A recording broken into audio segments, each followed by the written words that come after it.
Hello गाते को सनाम को सगुन जोहार मसीदा ऑफिशियल यूट्यूब चैनल रे आपे सनाम को सगुन दाराम तबे गाते को तेहिं नवा वीडियो रे अब दो बिहार चुनाव बखरा तबन गालमरा आर बिहार चुनाव रे जेएमएम ओकालकाय प्लान बनाव कदा आर तीना सीट ओडे लड़ाई लगी ए मेनदा ओना को बखरा तगे नवा वीडियो रे बन गालमरा आदो नितो झारखंड रे हेमंत पूरा से हेमंत सरकार चला कान तया ओनाते उनी नितो बिहार रे पूरे जोर सोरे लगाव कदा जे मेनते ओडे हो विधानसभा चुनाव जहां हुयु लगिदो कान ओना रे उनी दो आइरेन कैंडिडेट हेड कोताया आदो तिना हेड कोताया ओना बखरा तगी जला तिहिं नोआ वीडियो रे बन विस्तार तबन गालमरा आर बड़ाय नाम बन जे जेएमएम आरचिक काना मुको मेना तया जला बन तबे बिना बिलम कते वीडियो बन स्टार्ट लगे तबे गाते को अब बन बड़ाई गया चुनाव लहारे झारखंड मुक्ति मोर्चा रे हेमंत सोरेन रेन ओड़ा हड़ कल्पना मुर्मू सोरेन जहां दो पूरा भारत दिसम में दुलदुलियो का उनिये है कना आर ओना इये तगे नितो कल्पना जहां रोड रिया अंदाज भाषण रिया अंदाज मिना तया ओना अंदाज नेल कते से बड़ाई कते गे हेमंत सोरेना हिम्मत हो आर ढेर कान तया ओना इये तगे नितो बिहार लोकसभा चुनाव रे हो आइरेन कैंडिडेट फेड को लगी आर धीरे धीरे नुंका गे उनी दो पूरे भारत रे आया झारखंड मुक्ति मोर्चा पार्टी जहां कान ताय ओना दो पासनाव लगी ते मने मुरुख कदा आदो गाती को दला नोआ बारे तगे विस्तार तबन गालमरा तो गाती को जहां 2025 रे बिहार रे लोकसभा चुनाव हुयो सॉरी गाते को लोकसभा दबा विधानसभा चुनाव हुयो लगिदो कान ओना चुनाव रे झारखंड मुक्ति मोर्चा आइरेन 12टी कैंडिडेट फेड को रिया ऐलान कदा आदो तीना ओना रे नामे कना ना सीट नोआ दो बाबुन लई दाड़े नित दो नेक्स्ट वीडियो करे ओना बखरा ते बन बड़ाय नामा आदो नितो दो 12टी कैंडिडेट आइरेने तैयार ठीक का कोताया ओंडे कोय चुनाव लड़ाई लगी आर ओंडे दो नितो गठबंधन रगी ना तिंगुना जेलका नुकुआ कांग्रेस आरजेडी नुको को मिलेव कते को पूरे भारत रे को तपामो कान से इलेक्शन को लड़ाई कान ओना लेका गे बिहार रे नितो जतो को पार्टी मिलेव कते गे नितो जहां दो केंद्र रेन नुको गठबंधन नेता को मेना को ताको पार्टी को मेना को ताको लटू लटू नेता मेना को ताको उनको बीच रे नितो गलमराव हुयो कना आर गलमराव कते गे ना कोयटा तिना सीट को एमाव को ओना दो को फसलया फिलहाल दो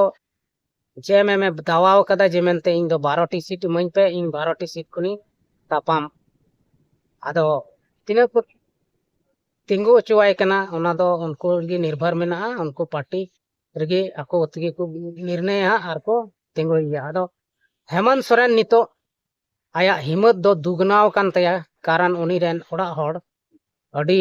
सुपर दुपर प्रचार तहना उनी आर उनी दो स्टार प्रचारक मेन कते नितो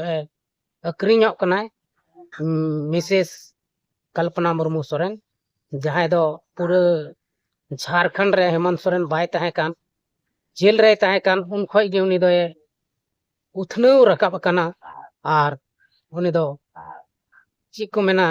ओना चिलका दलही चितान से दा चितान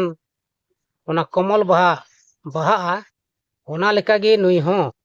झारखंड रिया झंडी नोआ झारखंड राज रे राकाब किदा आर जितकर कते उदुआ को ओनाते उनी दो नितो बिहार रे कदमे दोहय कना अडी जोर सोरे लगाव कना आर हेमंत सोरेन पासे एटा राज रे बंगाल रे लड़ाई दाड़ेया माने नितो दो उनी दो पूरे भारत दिसम रे धीरे धीरे ते गोटा गे आयरन कैंडिडेट से आया पार्टी पासनाव लगी कुरुमुटु ये कना आदो गाते को कुरुमुटु दो जरूर कान गया आर नेले हुआ हेमंत सोरेन तीना हिम्मत के साथ लड़ाई कना आर ची कोई वादाव का झारखंड रे उनका गे गोटा राज रहे वादाय और कमी जेलका झारखंड रे मैया सम्मान योजना लागू कदा उनका गी एटा राज रहे लाभ को नाम और नोंडे झारखंड रे सनाम मजते कमी मा नोआ गी इᱧᱟᱹᱜ मेनदो आर गाते को अब बन बड़ाई गया जहां नेता गे जुदी जितव चला खा उनिया हौसला उनिया हिम्मत साहस दो आर गे बढ़ाव चला तया उनका गे झारखंड मुक्ति मोर्चा रेन हेमंत सोरेन हो नितो दो पूरी हिम्मत को बढ़ाव चबाव कान तया और नित मतो आयरन चिलको मेन धर्म पत्नी उनी हो आया गणवाय कान पूरे जोर शोर के साथ ओनाते पूरे जोर रस्क और हुलस रे मेनाया और नोआ बिहार रे चुनाव तपाम लगी सापड़ाव ठीक कना पाठे केटे ठीक कना आदो तिना दाड़िया कना से बाय दाड़िया कना हा नोआ दो आबो बन बाडाय नाम गया वीडियो करे आदो तिना बिहार रे सीटे हताव दाड़िया कना ना नोआ दो चुनाव बाद गे पता चला और नितो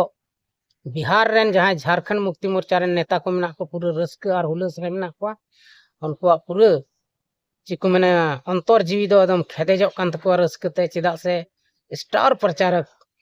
कल्पना मुर्मू सोरेन मेनाया ओना इयते और उनी दो नितो पूरे जोर शोर रे लगाव गया ना बिहार रिया चुनाव रहा प्रचार लगिते मिमिद अतोय दाणाना ना और दाणा कते ओंडेन को तीना आदिवासी को मेना को से हड़ हपन को मेना को उनको ठमा जरूर गी चला और गैर आदिवासी को ठेन होय चला गया उनको हाँ ची दुख दर्द में ना सनामे अंजम तको गया ना आदो चुनाव मतबन बड़ाई गे चुनाव रे दो जहान जात पत से धर्म को दो चीज हाँ बाबुन नेल उरुम दा से बाबुन बड़ी आ दो बाबुन मेतावा कना मेनखा चुनाव बाद दो धर्म करम एटा आयमा बड़ी कथा को चर्चा रे हजुआ आदो नहय नवा को गे नेता को बुझाव दरकार कान तकवा नौका दो बांग हुई जरूर कना चिदा से चुनाव दो आम जीत कना तो सनाम जाति से सनाम धर्म रेन हड़ मिलाव कते आमको चुनाव रे को जितवे में आम स्कार ते दो से स्कार धर्म रेन हड़ मत ते दो आम दो बांग को चुनाव ओनाते सनाम धर्म रेन बया मिश्रा को साथे को जितव कान नेता को दो बेस व्यवहार हुयुमा और सनाम को मस्त को नेल कुमा सम्मान अधिकार को माव कुमा नोआ की सनाम को भागिया दो हुयुआ और बांखान दो अडी बड़ी हुयुआ और बाद रे आम दो बको पुछेव मिया गितिल लिका हूं ओनाते जहां गी नेता मेना को ताबुन से जहां गी मेना कोआ उनको बुझाव दरकार कान तकवा जे इन दो अडी मुश्किल रे को जितव कदिया रेंगे और हड़ मिलाव कते इन दो को जितव कदिया नोआ गे में कटी ध्यान दोय जरूर कना नेता को और नोआ ध्यान खoj जुदी को भटकाव लेन खाय तबे उनको दो निहती उनको दो अड्डी मरांग खाई रे को nyuruआ से अड्डी मरांग सोटो रे को nyuruआ आदो गाते को तेहिना नोआ कटी मरांग वीडियो रे दो बिहार चुनाव बखरा नसीना बन गालमारावना जहां रे दो अबुरेन हेमंत सोरेन आया पार्टी लेकते बिहार राज्य रे होय बोलो कना और लहा होय बोलो बड़ाव कान गया मेनकाय उनका सफलता तो बाय नाम कदा बिचकम नीतो जहां बोलो कान होय हो दड़े अनवारे भागे सफलता नाम और आया मने चिकना ओना पुरु तायम तबे गाते को तेहिना नोआ वीडियो दो इनका गेबुन ᱧᱟᱯᱟᱢᱚᱜ कना आर हो नुंका गे आबो बुन नेक्स्ट वीडियो रे बुन ᱧᱟᱯᱟᱢᱚᱜᱼᱟ आदो नेक्स्ट वीडियो हजू लगी ते आपे तंगी ताना रे तहन तबुन पे और इन दो तेहिना नोआ वीडियो दो नडे गिन मुचाद तबना मा सनाम को गिन सेन को मुचाद जोहार।